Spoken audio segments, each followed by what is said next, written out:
نحمده ونستعينه ونستغفره ونؤمن به ونتوكل عليه ونعوذ بالله من شرور أنفسنا ومن سيئات أعمالنا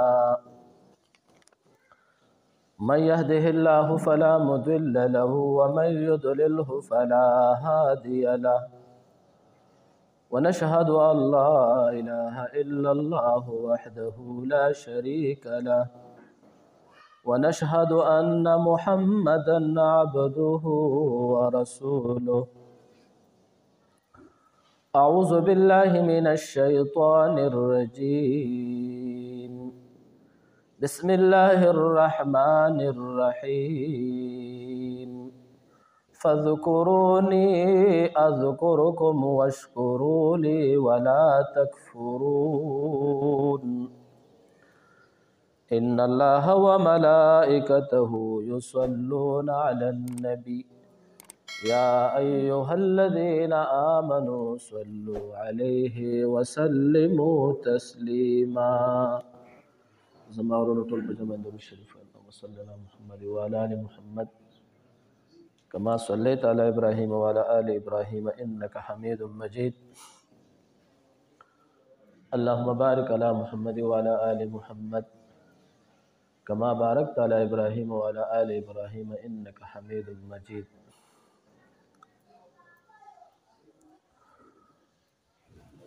ما تاسو ته په ذکر الهی بیان شروع کړو که الله رب العزت مونږ او تاسو له ژوند را نصیب کو نو ان شاء الله دا پنځمه جبه هم په ذکر الهی خبره کو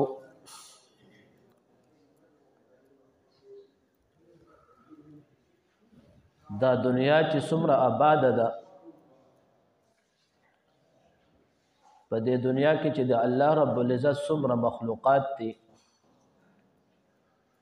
په دې دنیا کې چې څومره د الله رب العزت نعمتونه د انسانانو ته ملاويږي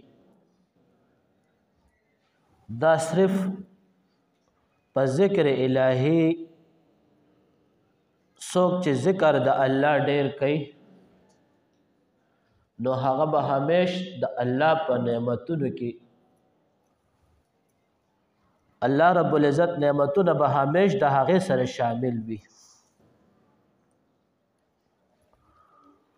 ما تاسو ته تیر شوی جمعۃ المبارک په ورځ باندې د بیبي مریم د زکریا علی السلام د موسی علی السلام د ذکر بیان وکړو بلکې حالان کې دو جمعې پاغه بیان وش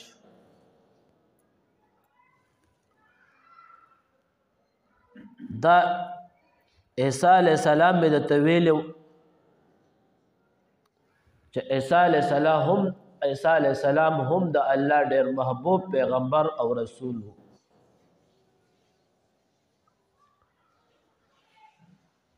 د هغه اکثر زندگی د الله په دین کې او په ذکر الهی کې مشغوله و د دنیا سره تعلق نه ساتلو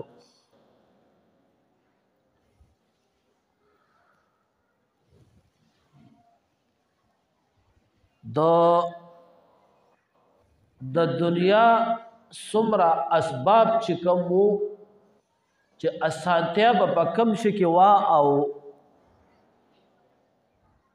کم شي کې به اسراف نو هغه له ډېره توجه وا اکثر به ورسره د اودس لپاره یو لوټه یا مناسبت سره د هغه لوخه ورسره داغه وخت د زمانه نو یو پیره د دریاب نه په لاسونو باندې او دسو دغه وکړو او دسه وکړو نو سوچ وکړو چې یاره دا او دا د لوټې د دې لوښي کار خو زه هم د لاس نه اغستی شم. نو هغه لوښی د وخت د مناسبت سره ایسته صدقه کو. اکثر د انبیاو خیسته خیسته ګیرې وي او انبیاو با ګیرې خپلې ګمنځه به همیش دا د انبیاو سنت دي. ګیره ګمنځول، ځان سره ګمنځه ساتل، مسواک ساتل دا د نبی صلی الله علیه وسلم سنت دي. نو اکثر به د انبیاو سره ګیرې دا ګمنځې ور سره وي. عیسی علیه السلام یو پیره په لاس باندې ګیره ګمنځوله، خلال غونته کې پکې کول چې وې زه خو د لاس نه هم دا کار اغستی شم، هغه ګمنځ یې صدقه کړه. نو دومره د الله یو جلیل القدر پیغمبر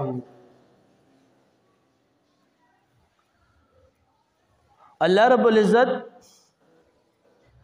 دنیا ته چې راولېږو بغیر پلاره. بی بی مریم علیه السلام بچی دی، خپله غټه واقعه ده. درېمه سپاره کې 14مه سپاره کې د دې بیان دی. دنیا ته چې الله کله راولېږو بی بی مریم چې د قوم دا ورکوټی و، د غږې ماشوم و. الله رب العزت بی بی مریم ته په الهام په ذریعہ باندې یا واسطه د فرشتې په ذریعہ باندې وې کچری پتا باندې قوم د زنا وغیرہ تهمت لګی نو تو به د معشوم ته اشاره کوا. نو کوم وخت به قوم دې باندې الزام ولګاو بی بی مریم به د معشوم ته اشاره وکړه، غیږ معشوم په غیږ کې راوچت شو، اٹیک په ولګاو ان عبد الله، دا الفاظ به ډاره کو زه د الله بنده یم، انا رسول الله او زه الله رسول را لېږلی یم تاسو ته. نو ټول اکثر زندگی د الله په ذکر او په اذکارو کې مشغوله وه. خو تاسو ته ما ویلو چې د هغې په زمانه کې اکثر رهبانیت و. رهبانیت به دې ته وي چې یو سړی به یو ځنګل ته لاړو، یو دشتې ته چې انسانان به نه ښکاره کېدل، د انسانانو لین دین به ختم شو، هلته به د الله عبادت. نبی صلی الله علیه وسلم په دین کې رهبانیت ختم دی. نبی صلی الله علیه وسلم فرمایي لا رهبانیت فی الاسلام، اسلام کې رهبانیت نشتا. خلقو سره لین دین هم کې تعلق پم ساته، روزگار بم کې، کاروبار بم کې، او د الله ذکر او د الله په دین کې به زندگیم تیرې، او دا هر څه به د الله د دین د الله د حکم ماتح تیرې. نو د عیسی علیه السلام په زمانه کې به رهبانیت. نو عیسی علیه السلام یو فیره د یو ځنګل په طرف روان شو، خادم وسره خپل ورسره او ځان سره توخه راواغسته. د دې دنیا پورې درته خبره کوم چې دا دنیا یو داسې شی دی، د دنیا قطع تعلقی، دنیا سره تعلق ختمول. خادم ورسره دی او خادم توخه د خادم سره ده د خوراک مراک. عیسی علیه السلام فرمایي چې کله زه داسې اوږې شو نو بیا به دا خوراک وکړو. د ځنګل په طرف باندې روان دی.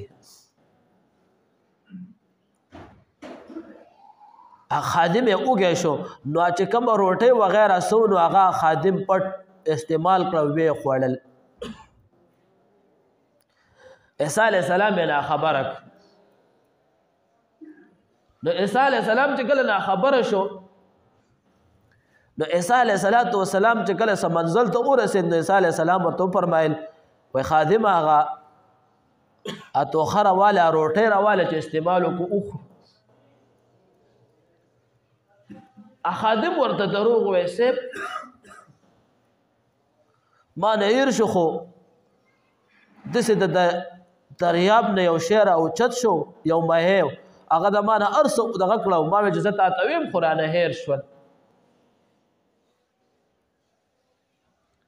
عیسی علیه السلام ورته وی ګوره ګپ شپ مه لګوه روټۍ راواله چې وخ هغه ورته وی صاحب حقیقت دی نو خو د الله رسول او د الله نبی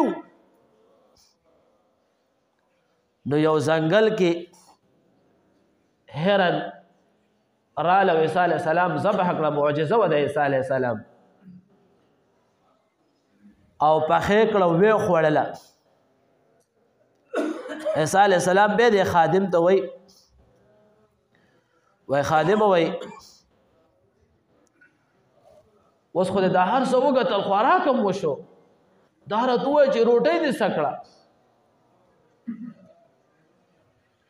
وایي هر څه مې په خپلو سترګو وګتل وایي حقیقت دا دی چې ما چې درته څه ویلم هغه خبره ده قسمونه او قرانونه یې پرې وخوړل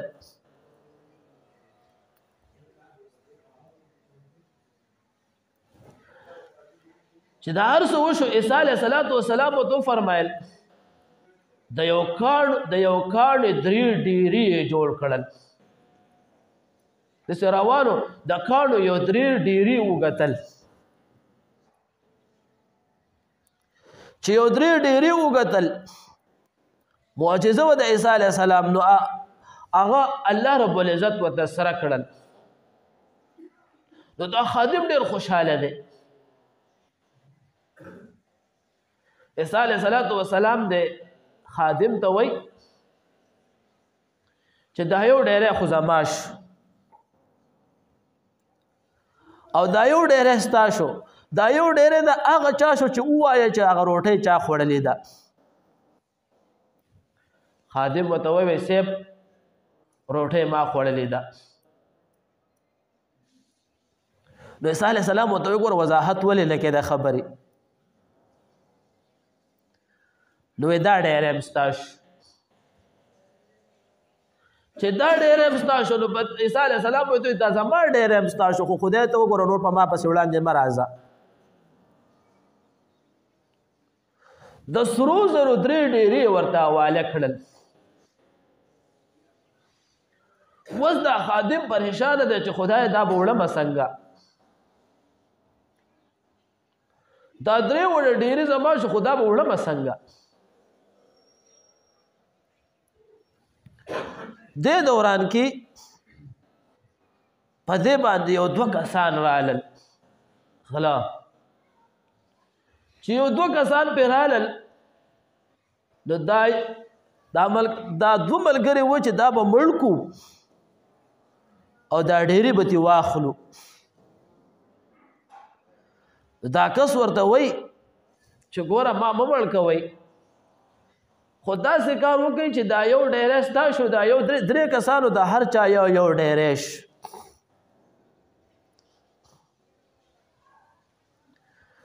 فیصله وشوه ناستې وږي شوي دي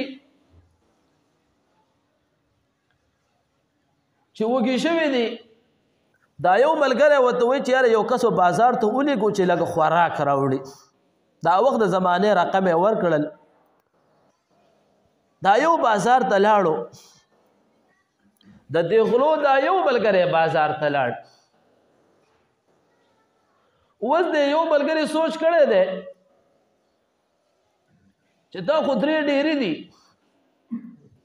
داسې کار کومه چې دې ملګرو له به زهر واچومه په دې خوراک دیو به دا وخوري نو دا 2 ډېرې به ما ته پاتې شي او دلته کې ورته دې 2 ملګرو دا فیصله وکړه چې دا راشي موږ به دا مړ کړو نو دا یو ډېرې به خپل منځ کې تقسیم کړو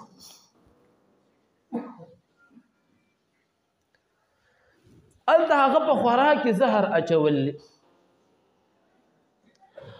او دا دو ملګرو دا فیصله کړل چې کله دا رالو نو دو ملګرو دا یو مړ چې خوراک یې وکړو دا دواړه مړه شول.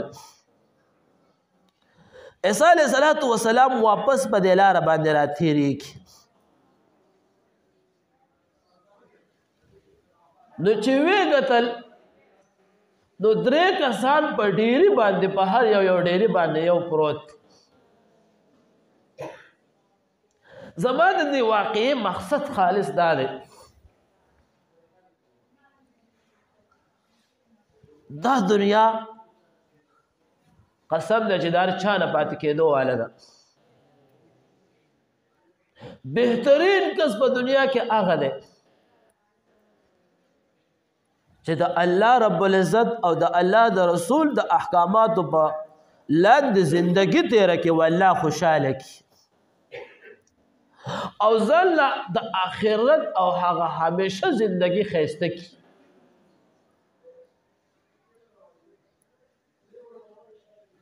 هغه ورځ راته یو ملګري خبره کوله وایي یو ملګری وایي هغه سعودي عرب ته مزدورۍ له لاړ ورکوټی و وایي دې ملګری مې سوچ کوو چې داسې کار کوم چې یو 20 کاله به تېر کړمه په یو ځای باندې بیا به راځم.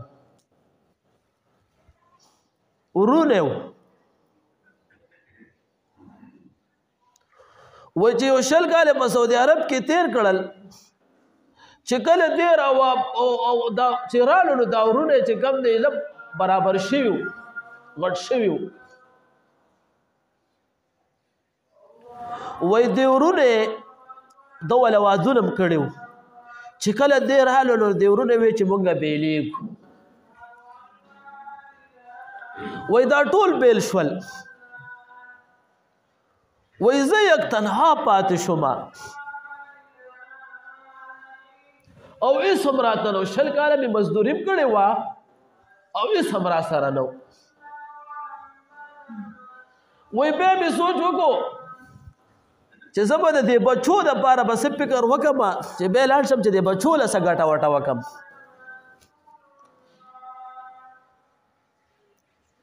وایي چې بیا لاړم نو وایي بیا مې یو 10 کاله تېر کړل. وایي چې رالم بچې مې م ګټو هغه مې م وادونه وکړه چې څنګه رالم نو بچو مې چې کم دی وایي چې مونږ بیلیږو. وایي بچې م بیل شول. وایي زه بیا یو پر پاتې شوم.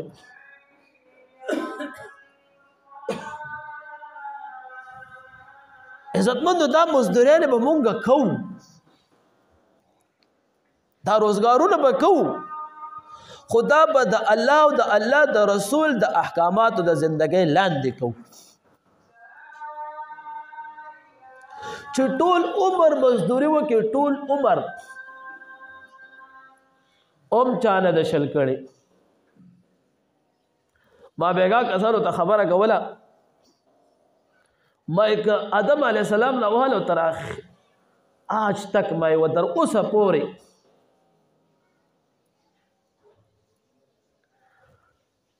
مسلم دی که غیر مسلمانان دي په دنیا کې چې څومره دي که باچاهان دي که وزراو دي که فقیران دي د اوسه پورې چا نه د شل کړي.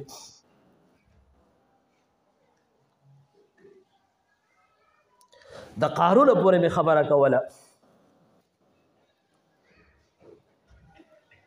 قرآن کریم کی شلمه سپاره کې الله وایي چې وقارون وفرعون وهامان ولقد جاءهم موسى بالبينات فاستكبروا في الارض وما كانوا سابقين. دا قارون ډېر فقیر و د موسی علیه السلام د ترس ویو. موسی علیه السلام ته وی د ترس وی دنیا نه د الله لګو غواړه. موسی علیه السلام ته ډېر تنبیه سره وی د الله نه دنیا مه غواړه. موسی علیه السلام په خپل ډېر فقیر سړی و ملنګ و. دنیا ته چې څومره انبیا او رسولان راغلي دا اکثر د ملنګۍ په جامه کې راغلي ها الا سلیمان او داود علیه السلام دا باچاهان راغلي دي. خو دې باچاهي هم داسې نه ده تېره کړې، دې باچاهي د ملنګۍ په شکل کې تېره کړې ده. تاسو ته مخکې ما ویلي وو داود علیه السلام به چې کله د الله په ذکر کې مشغول شو نو مارغان او غرونه او دې ټول به یو ځای ذکر کوو.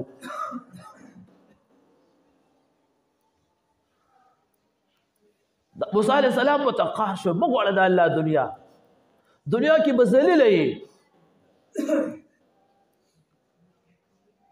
بس هغه ټینګېدو نو موسی علیه السلام وله سوال وکړو چې موسی علیه السلام وله د الله نه سوال وکړو نو الله وله ډېره دنیا ورکړله، ځکه چې الله دومره دنیا ورکړي چې قرآن کریم یې ذکر کوي د هغه دنیا.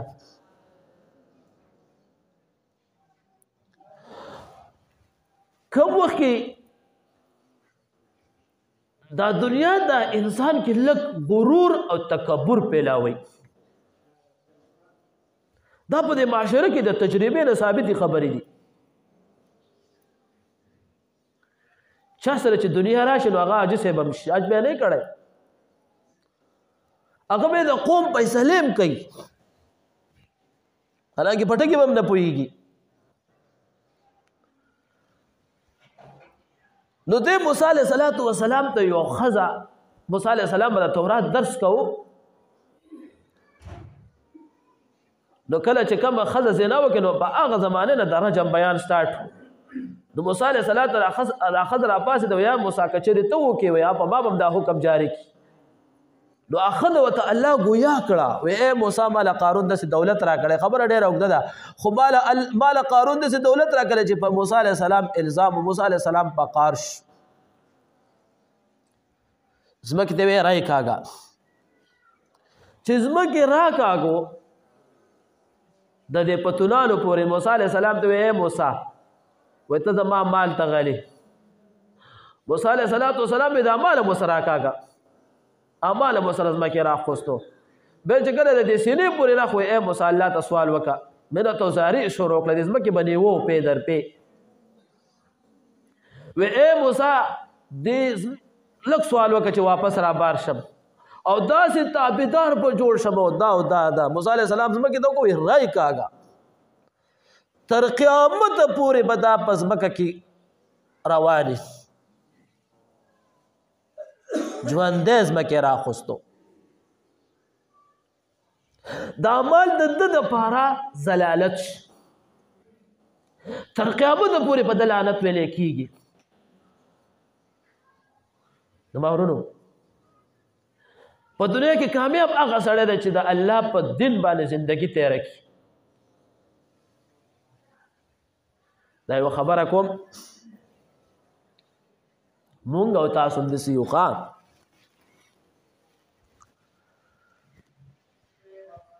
کله چې په مونږ باندې راشي که نه، په مونږ او تاسو باندې راشي، بیا څنګه الله ته متوجه یو. دا یو غونده کې زلزله ډچکه چې په مونږ او تاسو راشي، ټول جومات ته رامنډې وهو که نه وهو، ټول ډایرک الله ته متوجه شو. ایو پیرا د زلزلې هغه یو افوا و افوا، ټول خلک جماعتونو ته راغلي وو، څوک دشتو ته وتي او د الله په ذکر باندې مشغول وو، او بیا یو بل ته ټلیفونونه شروع وی، پلان کې هغه وخت کې مې دله مال داسې پټ کړی و، دا مې کړی و، ما پې کا مال مې دله خوړلی و، ما پې کا. یو بل ته دا ټلیفونونه شروع، ولې اوس دې خلکو ته پته ولګېږي چې زه اوس الله له روان یم.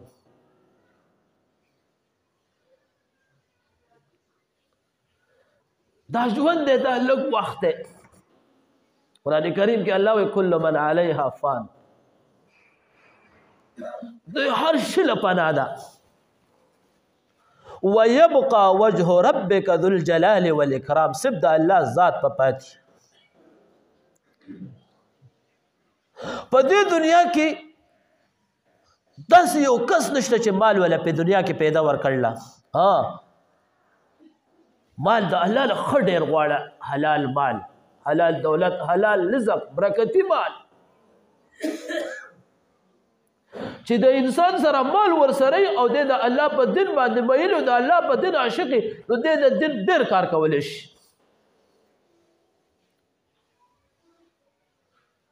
جماعتونه جوړ کا، امداد د قوم څخه خلکو سره وکړه، د غرباو سره، د مساکینو سره، عبادت خانه جوړې کا. دا همیشه د انسان د لپاره د کامیابی ذریعہ ده.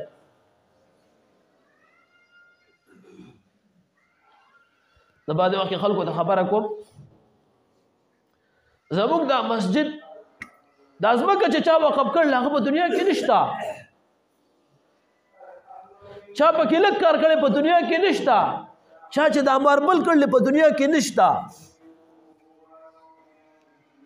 چا چې پکې رنګونه کړی دي، چا چې ورسره لږ امداد کړی په دنیا کې نشته. خو څو پورې چې دا عبادت خانه آباد دی، دا ستاسو مخامخ دي، هغې ته ثواب ملاویږي. داسې عمل په دنیا کې وکړه چې همیش تا ته ثواب ملاویږي. نو عزتمندو دا لږ وخت یې موږ او تاسو سره چې دا لږ وخت موږ او تاسو په دې دنیا کې د الله په دین باندې تیر کړو او د الله ذکر ډېر وکړو، نو انشاءالله وخت نشته دی. الله رب العزت په سبب ویل الله دې په مالم د عمل کولو توفیق را نصیب کړي. ټول مسلمانانو تاسو له خدای توفیق در نصیب. واخر دعوانا